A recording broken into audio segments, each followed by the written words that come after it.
Hello, everyone, and welcome to the Doom Tomb Podcast, the podcast for all things stoner, doom, and sludge. My name is Chris. I am your host, and we are going to continue on the Skype calls here from a band out of Tallahassee, Florida, some Florida doom. Before we get to it, I just want to let you know I did edit this episode quite a bit because we were getting cut in and cut out, and we were kind of stepping on each other's answers and questions a little bit.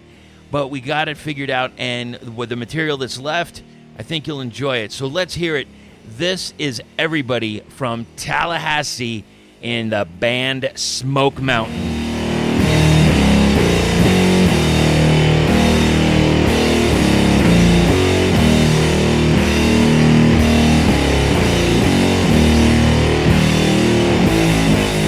There are witches in today's society, and they and their covens practice and believe in witchcraft and Satan.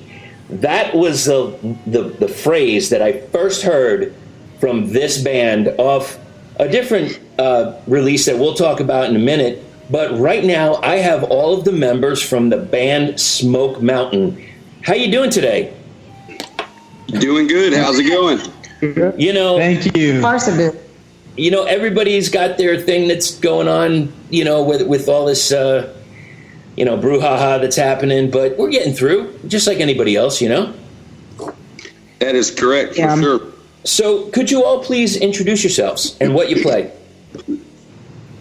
Ladies first. I'm Sarah. I'm the lead singer. Ha.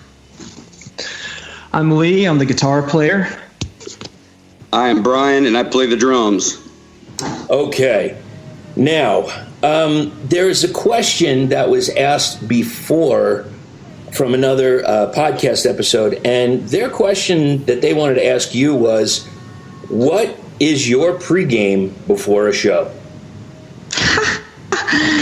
Do we get to know who asked the question? I had a feeling that would come up, and let me think, it was either Jake from Burn Ritual and Gypsy Bird, or Nick Burks from War Cloud and Stonecutters. Oh, nice. Okay. Sarah, you want to take that? Okay. Ha. I'm the trash raccoon of the band. Okay. I mean, I'll speak for myself. I just like to drink a lot before we play, mainly. There you go. Take shots and then keep drinking. What is the drink of choice? At shows, probably Jim Beam or any other available cheap bourbon. Are you going straight or are you mixing it? Usually just straight. I might have some Diet Coke in there to slow myself down later in the night. Yeah, a little pacing as the day goes on. To make it healthy. Yeah, to make it a little more liver fun. Yeah, exactly. Okay, so I'm on social media, and I noticed this thing that there was, and this might have been going back a ways, there was a signing for Danzig, correct? Yep. Okay, and, who was that? Yes. That was me and Lee back in 1995 at a legendary record store called Oates Records in Tampa, Florida, and we're still both huge Danzig fans, and my mom was taking us to see Danzig that night, and the whole band just happened to be doing like a signing, so went and got to meet the legends there, and it was everybody in the original lineup except for Chuck Biscuits. He had just gotten kicked out of the band, but it's pretty life-changing moment for me because Glenn is still my hero pretty much. So would that be somebody that you definitely want to tour with? You know, Lee and I have talked about that before. So obviously it would be a yes, but I would also be extremely nervous because I wouldn't want to piss him off or have him maybe get mad at me about something and have the whole thing kind of shattered, So I would say yes, but I would be on my best behavior for sure, so Glenn wouldn't get mad at me. Yeah, sometimes it's it's hard when you meet your idols, Right. And speaking of Sarah, who would you like to go on tour with if you got the chance? Oh my God, I would literally kill to go on tour with the Oh no, I wouldn't really kill. Yeah, I would with the Melvins for sure. Yes. Now, did the Melvins? I know they come around my area. I'm in Arizona. They come around quite frequently. Did they make it over to Florida a lot or no? Yes, I've seen them. I think 3 times here in Tallahassee. A couple times in Chicago, and then they recently just played here again in Pensacola, but unfortunately I had to miss the show. But yeah, they come around a lot. That's great. Oh, what do we have a little person in the background? Yes, that's Baby J. Baby J. He likes cucumbers, and he's asking for another cucumber. Oh, we don't have any more, buddy. We don't have any more. Now, is he a dipper of the cucumber? Does he put it in like a good old ranch or something?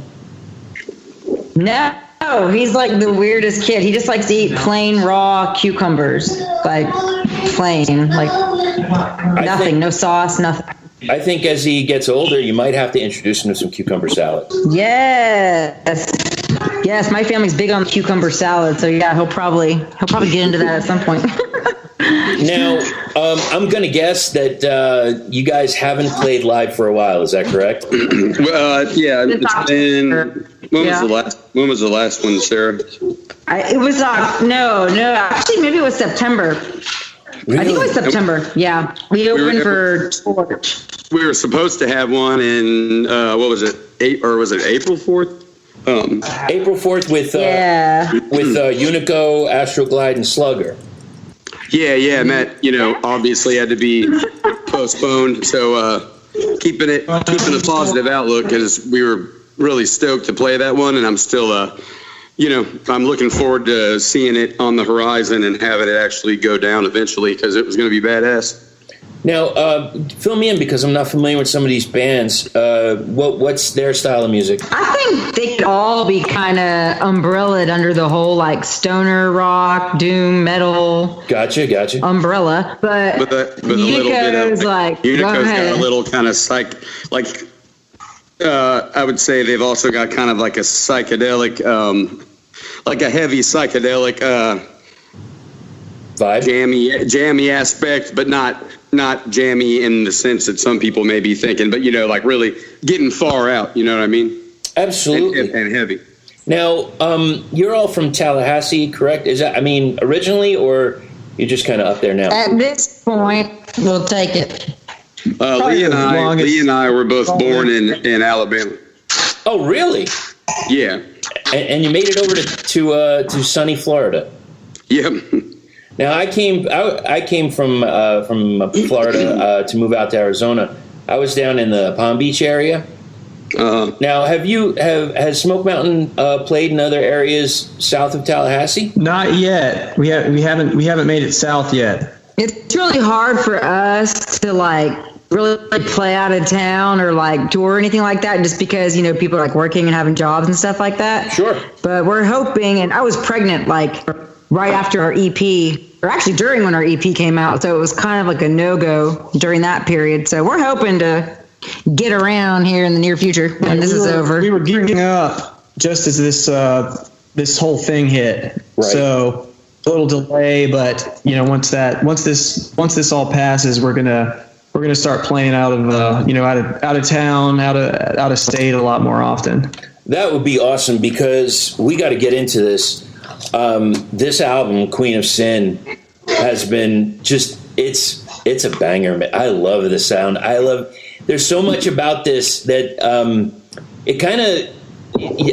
Are you either of you or any of you familiar with? Oh my God! Now I'm blanking.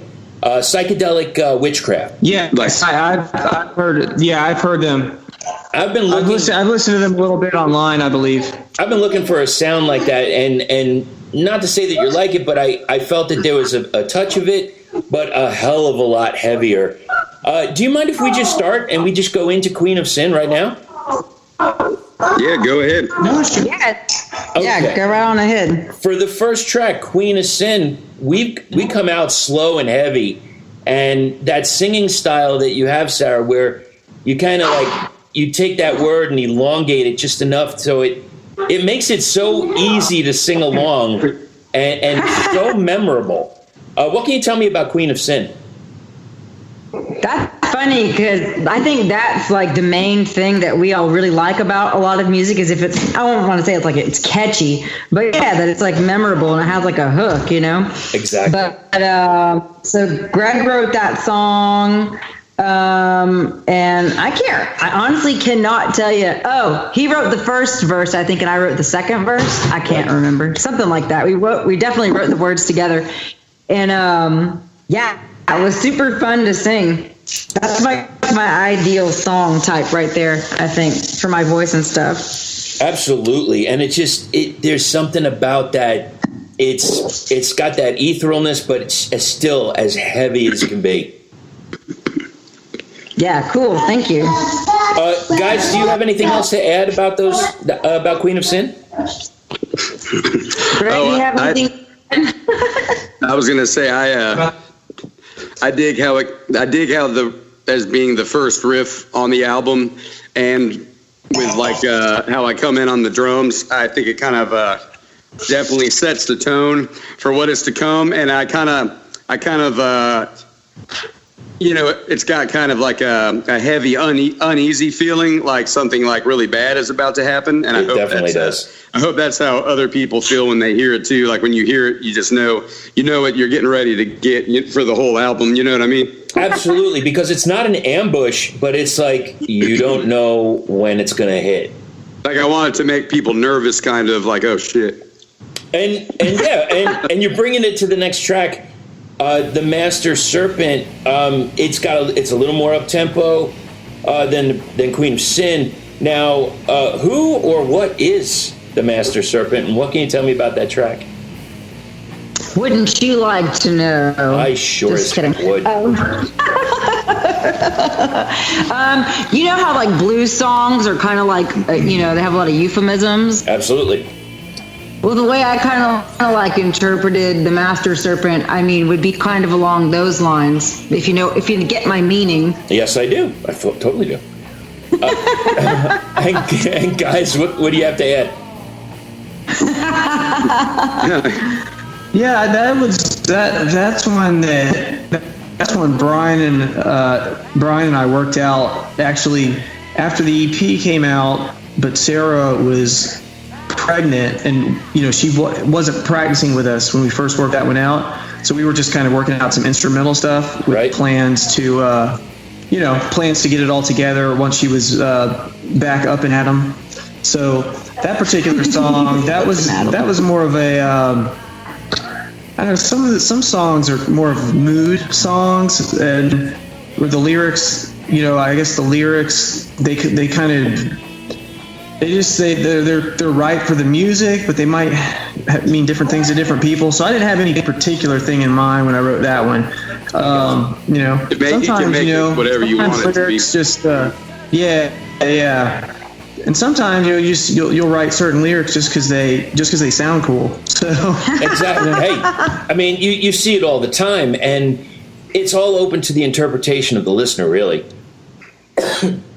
Yeah, exactly. What can you tell me about Touch the Sun?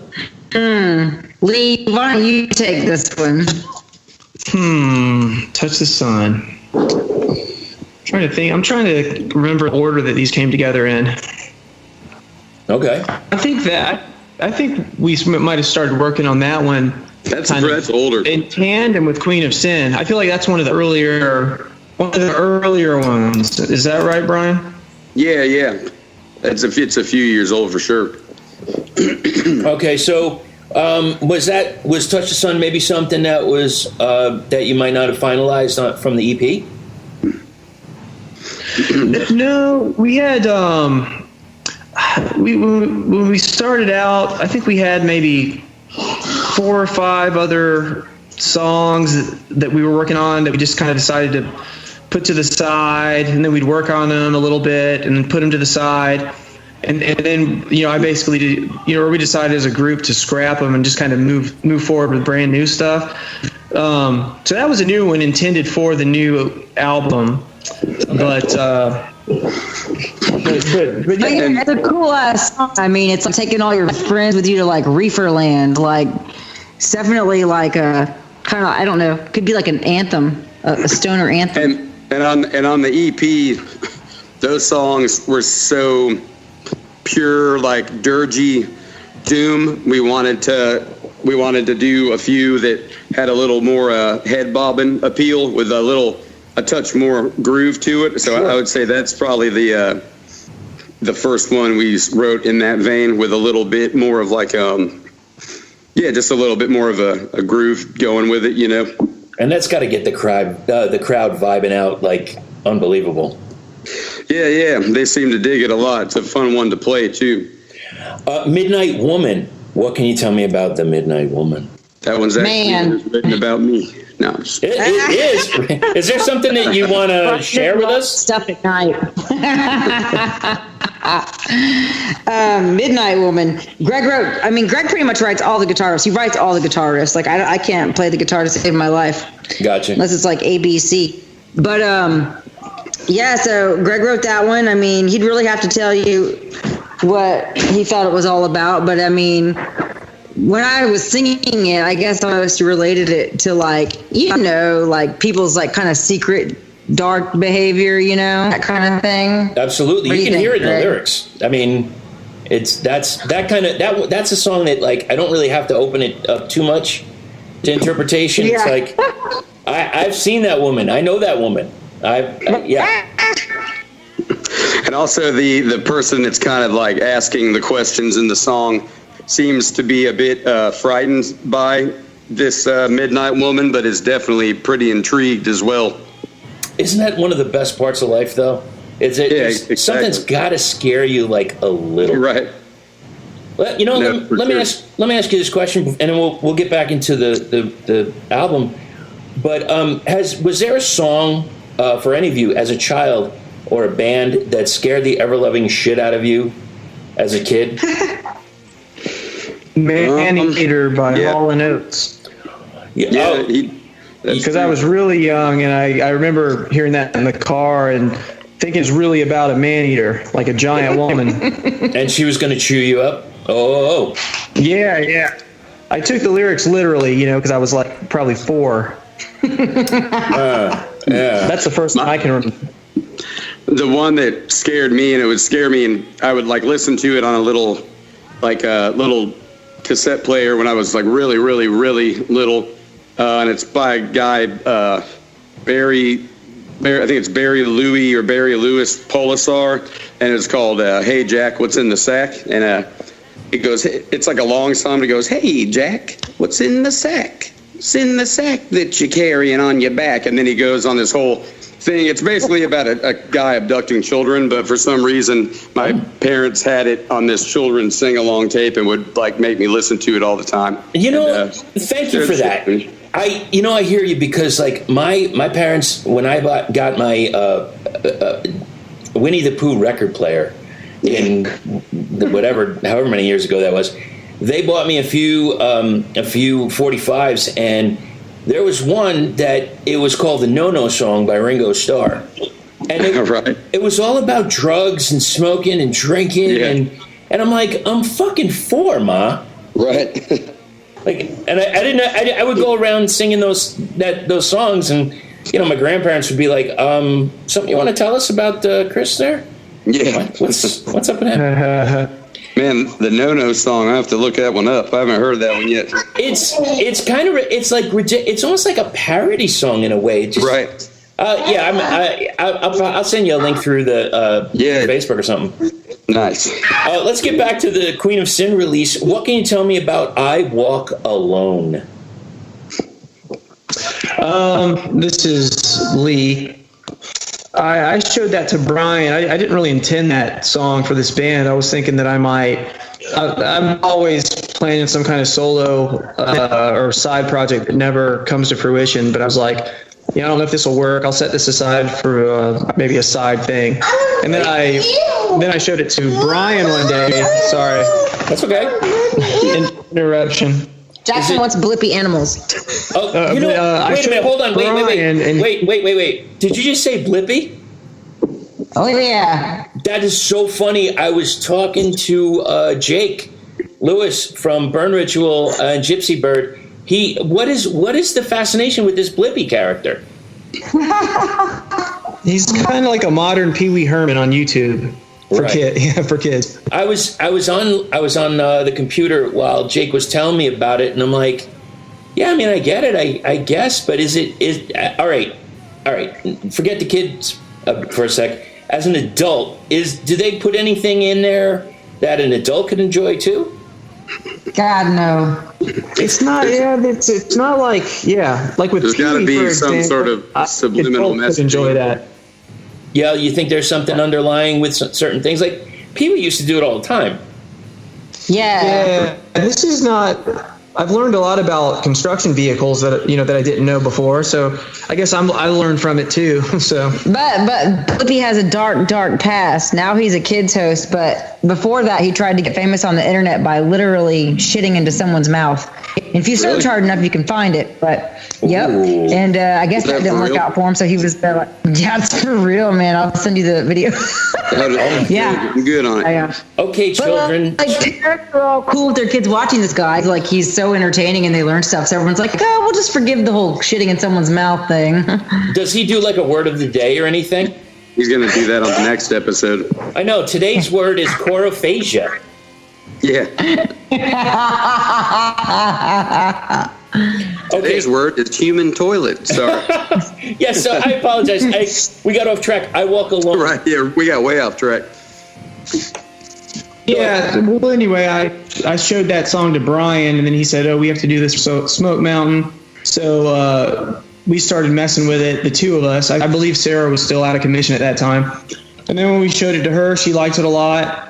I can't remember if we had full lyrics, if I had full lyrics for that or not. I think he wrote all those lyrics. I think I wrote them, and then we maybe made edits in band practice. But yeah, so that's kind of how that one came along. So that's a little bit. That's probably I guess that and Death Proof are probably the two that are the most different. On the album. Yeah, I would take that.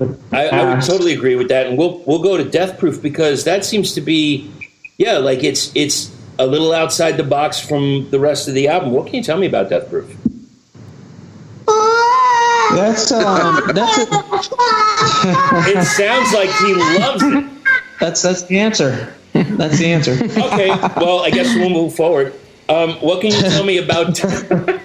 No, seriously. Is Death Proof in any way inspired by the movie?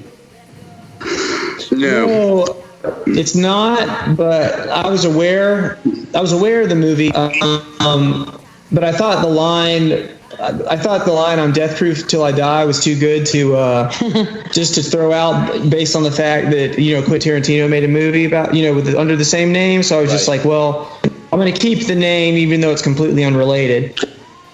And I appreciate and that. it almost didn't make it on the album, to tell you the truth. And the riff. The recordings and could not get the mix right or whatever. And then I don't know what happened. Miracle Baby Jesus, it just somehow ended up on it. And the riffs that Greg had for it already had the post-apocalyptic go-go, psychedelic go-go biker kind of vibe going. And exactly. We dig that kind of stuff, and we and it actually kind of harkens back a little bit to the sound of a band we had called Switchblade Cheetah. We did that kind of dark psychedelic go-go stuff, and right. But so it just developed into what it is now, and I'm super glad because it seemed for a lot of people that have heard the album, a lot of people seem to like it a lot. Oh, absolutely. Now, so you're a fan of some biker movies, is that correct? Yeah, we dig all that kind of stuff. Okay, because I've been looking through for a few. I'm looking for a few sound clips from different movies, and I'm going through them. I'm looking at Masters of Ments, Chrome and Hot Leather, Devil's Angels. Devil's Angels is a good one. Werewolves on Wheels. Nice, yeah. Savages Classic. from Hell. Angel Unchained. Is there anything that I'm missing? Is there a biker movie that I need to check out? Satan's Sadists. Satan Sadist. You got it, man. I'm going to check that out. Nice. I'm assuming you've seen Easy Rider. Oh yeah. That's like Okay. That's more of a, that's kind of just more of like a groovy type situation going there. Yeah, it's a given. Groovy situation. And what can That's the first one I ever saw. you got a different vibe off Easy Rider? Well, I don't know if it's hardcore. Really. Oh, sorry, am I really loud on the phone? I don't know if it's hardcore, but I mean, it's like, just like drugs, bikes, California. There's something about it where it's like a lot of these other films. I haven't seen a lot of these people, in a lot of films, but then you have Easy Rider. You got some big stars in that movie. I know. That's probably why it was the first one I saw. I remember, like, immediately after I saw it, I went and bought a copy for my dad, who's like, that was like his era, and he just kind of like rolled his eyes. He was like, yeah, I've seen that, Sarah. And I thought I like uncovered some like cool, awesome thing. But apparently he already knew about it. You thought you found an obscure gem, but it's actually I did. big as the Godfather. Exactly. It's like when I know, I didn't do that. I was like 20. When you're younger and you finally you hook onto like a Clockwork Orange or the Holy Mountain or something like that. Yep. Still two of my favorites though, for sure. Really? The Holy Mountain and Clockwork Orange. Oh yeah, love them. Yeah, the Holy Mountain, man. Jeez, there's a lot going on there. Have you seen El Topo by Jodorowsky? Of course, yes. Nice. Look, I got down that rabbit hole of the Holy Mountain, and then quite honestly, Yep. I just went on YouTube, and they went through El Topo and a couple other movies as well that are like just kind of obscure or Yeah. I don't know how obscure it is really, but like fringe movies, I guess. Yeah. So, what can you tell me about Devil Woman? Devil Woman. That one, at least, a lot of times when I come up with things, I have a completely different view of them than people that listen to them do. So I'll have an idea in my head, like, oh, this sounds just like this. This kind of sounds like this band or something, and then nobody will say that. Right. That particular song, when I first came up with the riff, to me that had like a Danzig 1/ even Pentagram type of vibe. Yeah. Agreed. But we just wanted to put something at least have one song that was a little up tempo. I guess just something a little bit faster, but at the same time, kind of sticking with a consistent theme. What's one thing we always want to do is kind of have, we want each song to be a piece of the puzzle that fits together, and then when the album's complete, it's real cohesive. Absolutely. Now, you've got Midnight Woman and you have Devil Woman. Would these be called the Queens of Sin? You could say that. All right. That's something also that's something that I used to worry about was, we already have a woman song, or we already have this song or that song, or for example, Death Proof, that's a Quentin Tarantino movie. Right. And now I just don't care. I'm just like, if I have 5 woman songs and we all like them, we'll put them on. Yeah, exactly. Right. What can you tell me about End of Days? End of Days. That's like I'd say like the most doomy, metally track. Yep. That's definitely the heaviest track on the album, I think. And from if I may comment on the drumming, the production of the drums on it, I dig how my drums on it kind of sound like, I was talking to Lee about this recently. The drums kind of just end up sounding like this fucking like a factory, and just shit getting like industrial shit getting like beat on right. in like a old rusty factory in the middle of nowhere. And I really specifically dig how the drums sound in the back on that tune. And that's I just wanted to say that because I want everybody next time they hear it to see if they can kind of hear how I hear it, I appreciate that. I love when there is somebody that can take a passion such as music, and then they can tweak it to like I like this over this over this. And I know, we all see the memes of like, somebody can't get the snare sound right or what have you. Yeah. But you laid it down on this, and the whole album just sounds really, really fantastic. And thank you. But just in the way of like, there's a dirtiness to it. There's a seediness. And at the same time, it still has an ethereal quality to it. Yeah, well, thanks. We always we just want, as far as the actual sound of the band to go, we want it to always sound, sure, organic, real, and just raw, basically, Now, was it difficult to create the order of the songs? No. I feel like that came together pretty quickly. I actually can't remember how we did it. I think I just put together a sample order and showed it to everyone, and we may have tweaked it once or twice. I just can't remember. Do you guys? We couldn't decide if we should put Queen of Sin first or third to be mysterious, but then we just decided fuck it, that's the title track. Let's make it number one. I remember that question, but that's about it. Makes complete sense. Yeah, I feel like it came together pretty quickly. And we knew right off the bat we wanted "I Walk Alone" to be the right in the middle of the album. You know what I mean? That's definitely a good middle of the album track to kind of separate the first side from the second side. But I feel like it just what am I trying to say here? It put itself in order, basically. Well, yeah, it just kind of flowed naturally. Absolutely. Yeah. So you've got this out. Queen of Sin is a very new release, and you also have your self-titled. Do you think that you'll be reissuing your self-titled on vinyl? Yeah. On vinyl, you said? Yes. We would like to. I'm sure it'll happen at some point. That's awesome. And but until now we can get on Bandcamp, but eventually, hopefully, we can get something in physical form. Yeah, I know probably will happen before vinyl. We'll definitely be pressing some more another run of CDs. Right.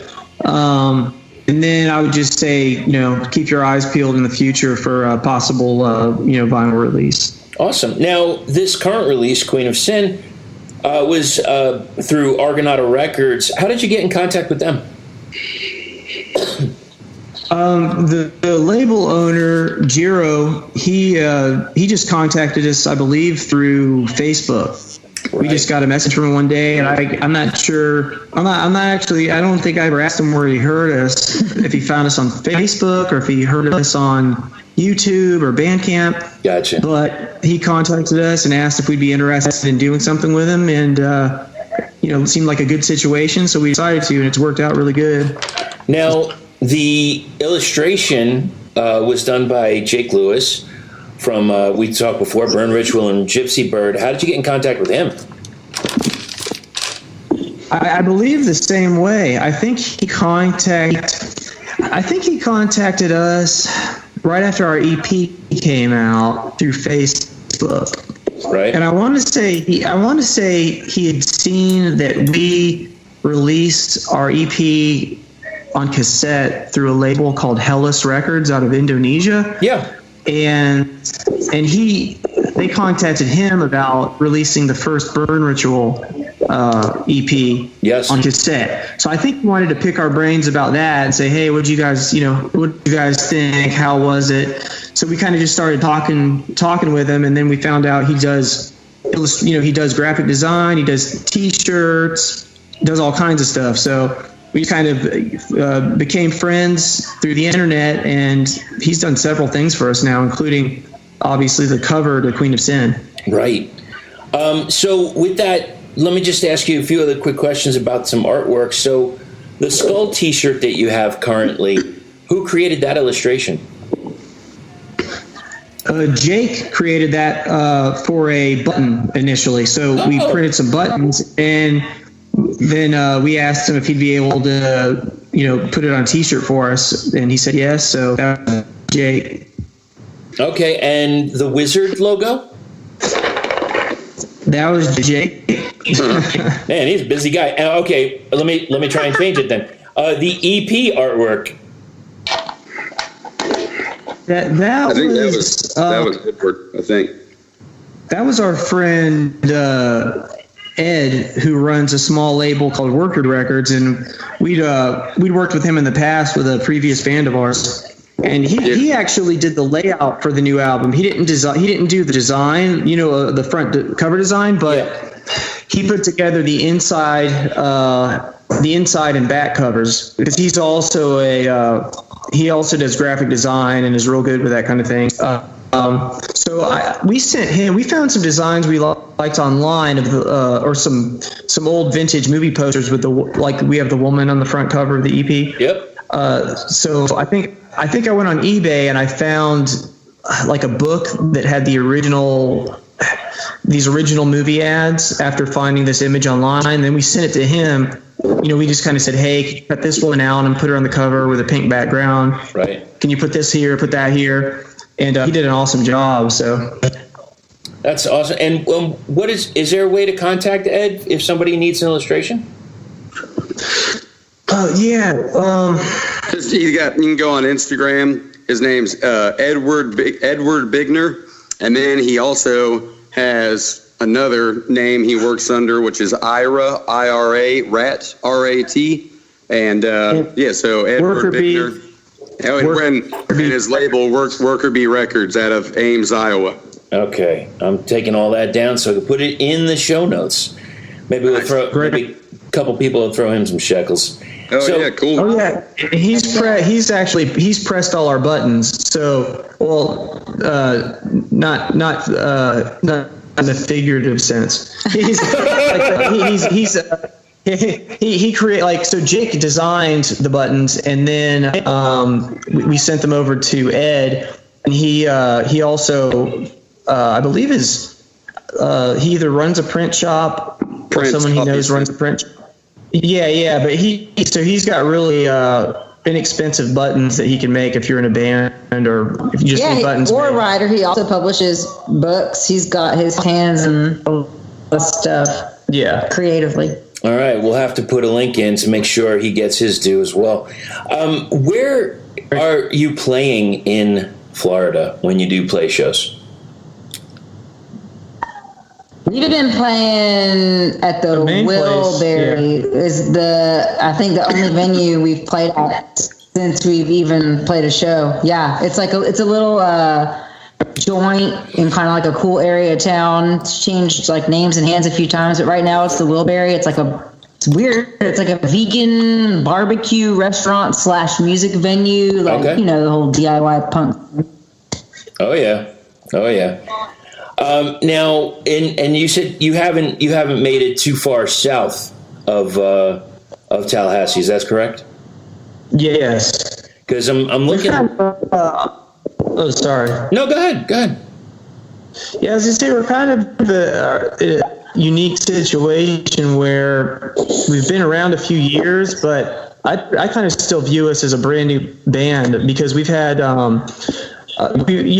Especially Sarah, the EP came out, Sarah immediately got pregnant, and I don't think we started practicing again as a full band for a year after that. And bitch. So we've then the new album finally comes out, and then this pandemic hits everybody. Yep. So we've kind of we're still kind of really in the process of getting up and running and really playing all over the place. So that's definitely the next stage. I got you. Okay. Now, I'm going to ask you a few other questions here. A little bit different, a little bit on topic, off topic of music. So you wake up in the morning. What is your go-to listen first thing you get up? Brian, you go first. All right. Mine it's I say lately, but it's pretty much just how it's been the last few years is Rocky Erickson and X-Ray Specs and can't go wrong with the Ramones or Sloppy Seconds. But I'm going to say usually the ones I'm pretty much almost strictly listening to, like on the way to work and stuff. Rocky and X-Ray Specs. Do you think any of that is going to come through to your band? Like any of that will inspire you for another track? Maybe just, within myself, attitude-wise, Rocky, just to keep getting as far out as possible. But as far as music-wise, I think it'll, remain. Not what am I trying to say? Pentagram, Danzig, Trouble, that kind of stuff. I don't really see any real twangy, Texas rock and roll or kind of punky ska, new wave like X-Ray Specs coming in to our sound at all. I got you. All right. Lee, it'd be interesting if they do. Lee, Sarah, anything? So specifically in the morning. I'll go. Oh, it's going to be Blippi, huh? It's more like me, like when I get in the car, because like alone, like I'm going to the grocery store, I can like turn up. It's like the Melvins, probably Houdini or Stoner Witch, the Misfits, 12 Fits from Hell, or that Motorhead mix I made you. Like, yes, and the Motorhead mix. Yes, bitch, that's the next one I was gonna say. Okay, what are some of the tracks on the Motorhead mix? Most importantly, the first track is Rock and Roll. Mm-hmm. All for you is on it. Shoot You in the Back. Yeah. Don't Let Them Drag You Down. Don't Let Them Drag You Down. I like that. America. And there's some weird shit on there too. Mickey Avalon. And well, that's non-Motorhead. Well, yeah. Oh, yeah. Excuse me. Fucking Don't Let Them Grind You Down. My bad. Sorry. I figured out. I figured. I knew. I'm sure the listeners will know exactly what you mean as well. It's weird. Yeah. Every once in a while, like I'll make some. I was picking up a popsicle off the floor that I dropped, and I wasn't thinking clearly. That's okay. I mean, honestly, sometimes. Are you eating a popsicle? Yes. Is he? Eating a popsicle? Oh. What are you eating? Popsicle? Jackson's super excited that you're eating a popsicle. All right. Good. What flavor is this popsicle? This would be banana. Banana, really? Nice. Yep. I'm getting crazy tonight. I don't know what it is wild. I got to admit, because as soon as I hear popsicle, the first thing that pops in my mind is Bomb Pop all day. Now, were there any songs that did not make the album? Yeah, I think there was I think we had one. We might even still be working. It might come to fruition in the future, but shit, I don't know. Was the snake going to be on this, or did we even work on that for this? You mean Snake Charmer? Yeah, that no, one. but then there's Charmer. There were a few that never got past a few practices. So I don't know if they even ever got to the point where we finished them and then said we're not going to put this on the album. So, generally if something doesn't start coming together pretty quickly, we tend to scrap it. Right. And just move on to the next. So we probably have 4 to 5 complete songs that we haven't recorded, old songs that is. That may or may not, we may or may not do something with. We've already got a nice batch going though for the next release. That's awesome. I saw that on social. That's you're constantly working, and I mean this just came out, and you're preparing for whatever the next release is going to be. Now for vinyl, just a quick question: do you have any vinyl that you really covet? And or is there something that you have been looking for that you haven't found yet? I got a few that are pretty special to me. I guess my main vinyl that would be my main one that's probably my most prized vinyl. It's I don't remember what it was limited to, but It's a 13th floor elevators. It's called Music of the Spheres. It's the box set. It's every single thing they ever recorded ever. Wow. It's all there, and it's fucking badass. And it's just loads and loads of music. I got some Bill Hicks vinyl that I'm quite fond of. Really? Oh, and actually, I've got this copy of the album The Carney by Leon Russell. It's my mom's copy, and I used to stare at it when I was a little kid. The cover would freak me out a lot, and it's neat to own it now because it's over time become one of my favorite albums. So I can't remember if it's my mom or dad's copy, but there is something about that you get the chance to go to a record store, and I was saying it before where I used to feel bad for kids where they couldn't do it. Now we can do it all over again. Right. Now, and it's more fun because it's like a big hunt. Oh, absolutely. And it brings me to the next question. So I've been home for a bit, and I'm trying to reorganize some things. I found some picture discs that I had, some old vinyl that I had, and some other things. And one of the things that I have a big stack of is old concert tour programs.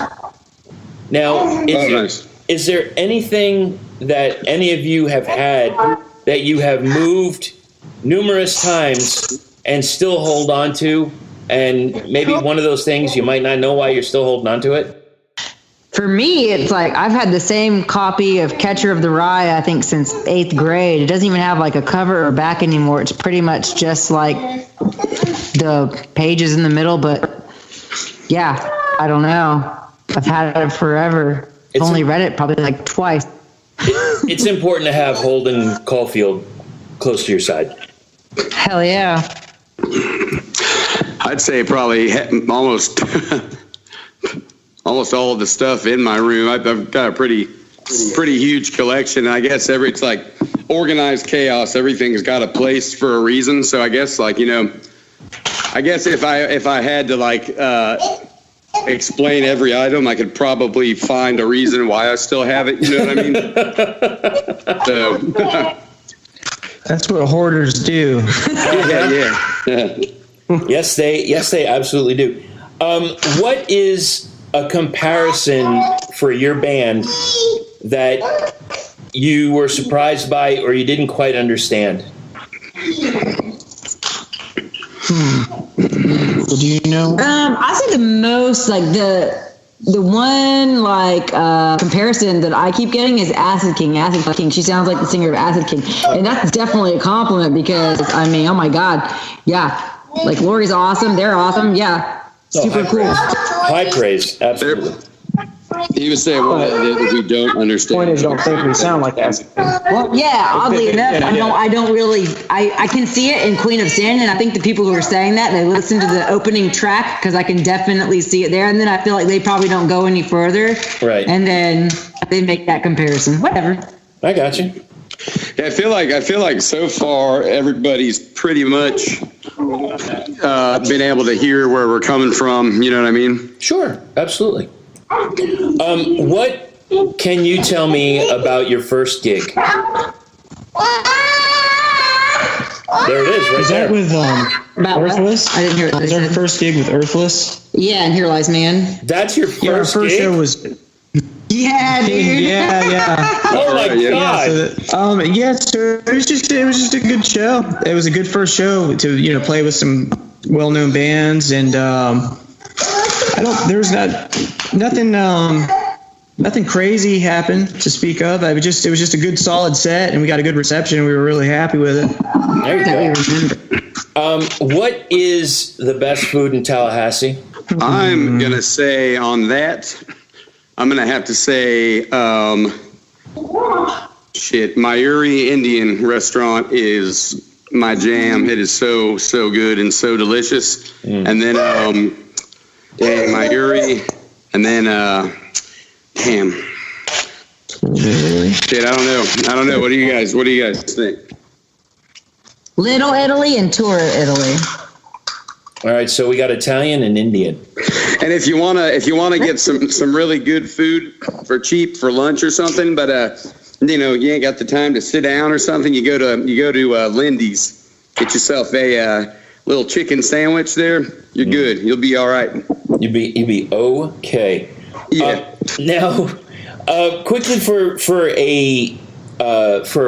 music, are you ever thinking about doing a cover? Yeah, well, we haven't done any covers yet, but we recently were throwing some ideas around. We haven't reached a consensus on that. Okay. Brian and I wanted to maybe do a Sam Hain cover.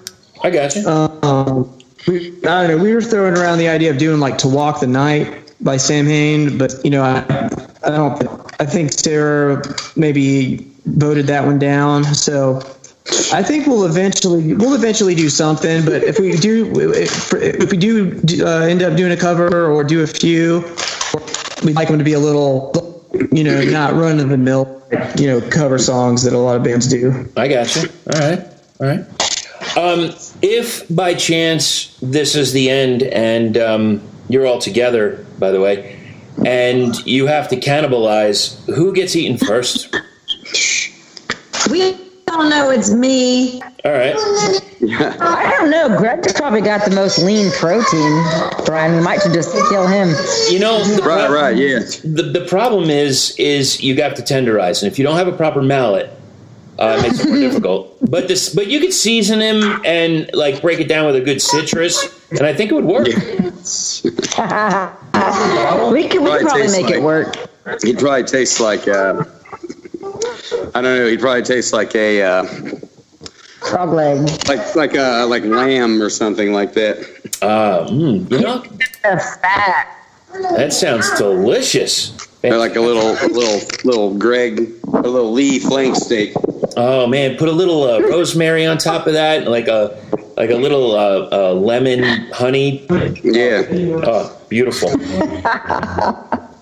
Is there something outside of music that helps you with your creative process?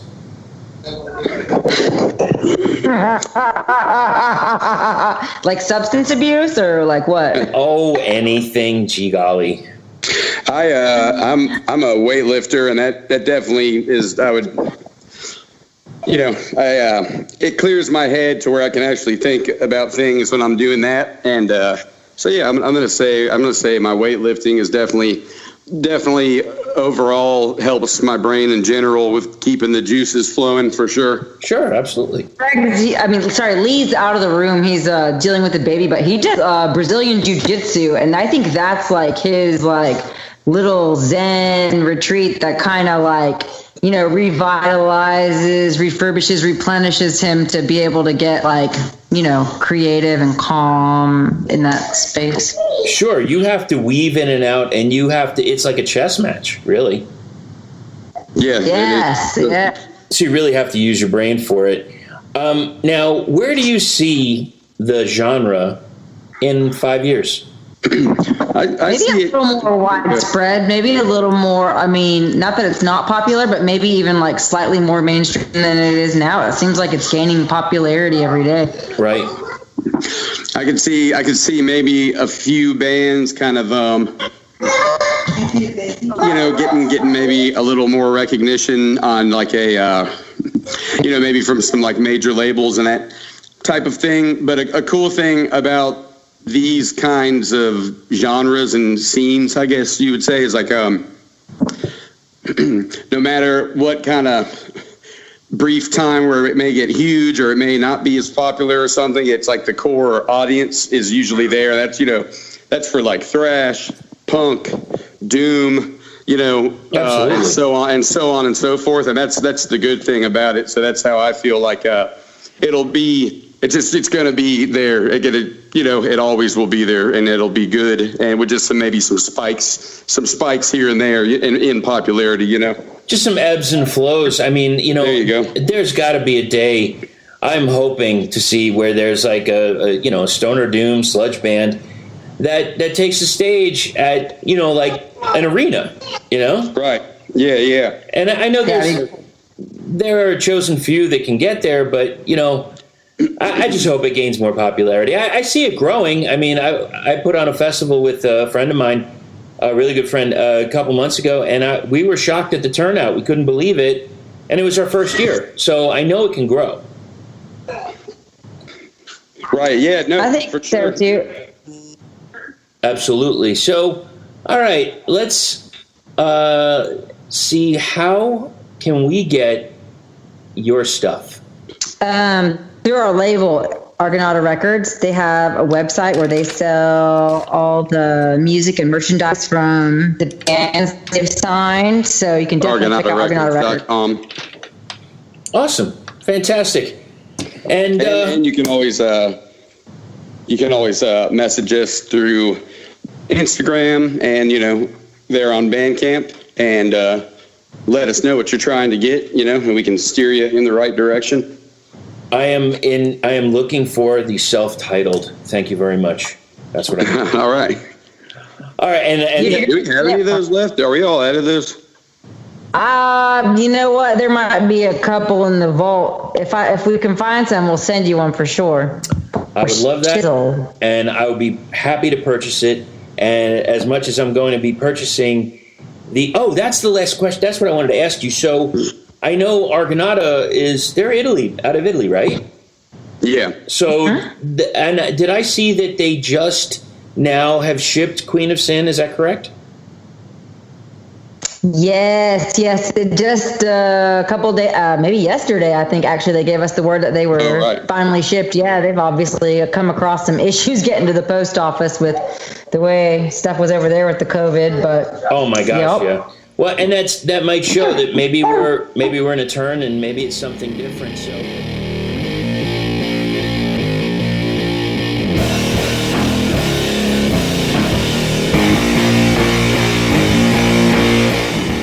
Thank you to all the members of Smoke Mountain. Tell you what, let's hear a track right now. This is off of their latest release, Queen of Sin. This is Touch the Sun.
I think by now you know the drill. doomtombpodcast@gmail.com. doomtombpodcast on all forms of social media. craniumradio.com, the Doom Tomb, 6 to 9 p.m. Eastern Standard Time, Sundays. Be there, won't you? Please hang out. Get in the chat room. Say hey. Thanks for listening. We got a couple more episodes coming up. Stay safe out there, and don't forget to stay heavy.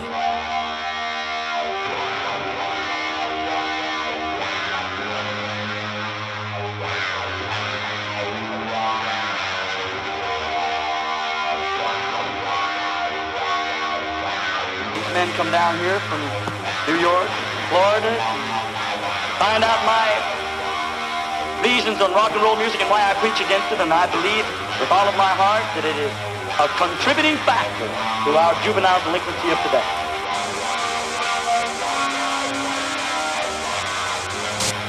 I 100% believe. Why I believe that is because I know how it feels when you sing it. I know what it does to you. And I know the evil feeling that you feel when you sing it.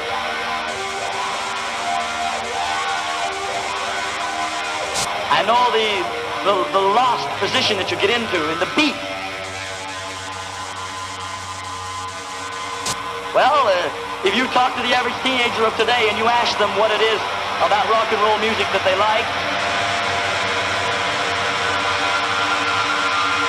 and the first thing they'll say is the beat, the beat, the beat.